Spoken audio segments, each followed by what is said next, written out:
warahmatullahi wabarakatuh.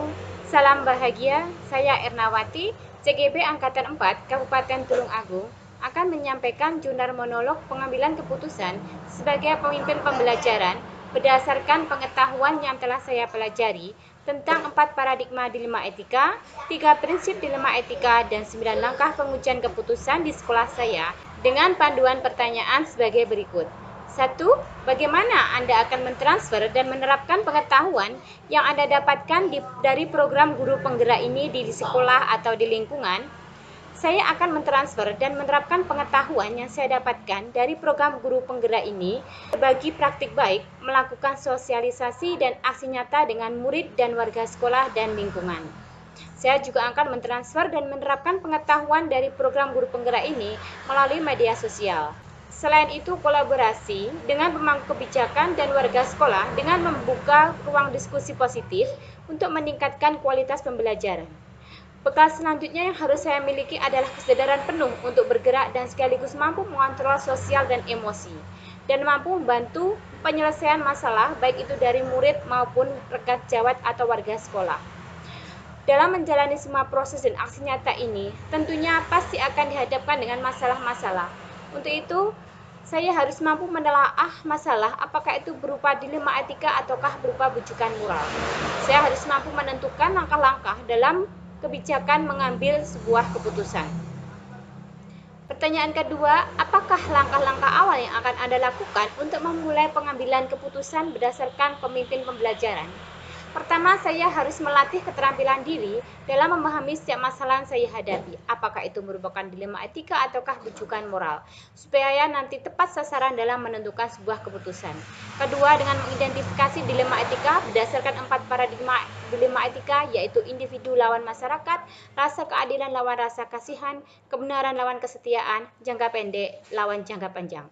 Yang ketiga, menentukan salah satu dari 3 prinsip dilema etika, yaitu berpikir berbasis hasil akhir, berpikir berbasis peraturan, berpikir berbasis rasa peduli.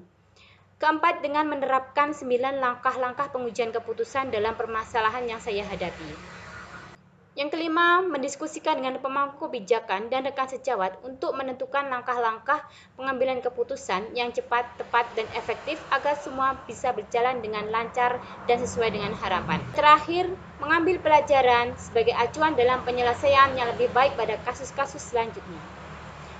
Pertanyaan ketiga, mulai kapan Anda akan menerapkan langkah-langkah tersebut? Hari ini, besok, minggu depan, atau hari apa?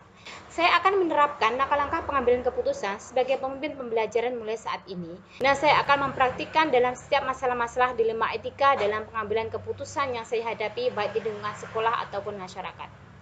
Pertanyaan keempat, siapa yang akan menjadi pendamping Anda dalam menjalankan keputusan sebagai pemimpin pembelajaran? Seseorang yang akan menjadi teman diskusi Anda untuk menentukan apakah langkah-langkah yang Anda ambil telah tepat dan efektif. Dalam hal ini, saya akan melibatkan beberapa pihak, yaitu fasilitator adalah orang pertama yang memberikan pengaruh aktif dalam mentransfer pengetahuan tentang semua teori dan aplikasi pengetahuan dalam setiap modul di program guru penggerak ini. Yang kedua yaitu pengajar praktik yang tidak kalah penting dengan fasilitator.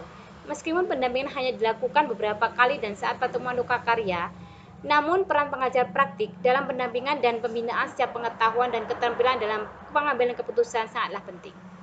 Yang ketiga yaitu kepala sekolah yang merupakan penanggung jawab langsung dan sebagai pemberi izin pada setiap program dan agenda saya sebagai CGP. Yang keempat adalah rekan sejawat yang juga mempunyai peran penting dalam pengambilan keputusan untuk saling berbagi pengalaman dan praktik-praktik baik yang tentunya sudah dimiliki oleh rekan-rekan sejawat saya. Demikian jurnal monolog pengambilan keputusan yang saya sampaikan. Akhir kata, wassalamualaikum warahmatullahi wabarakatuh.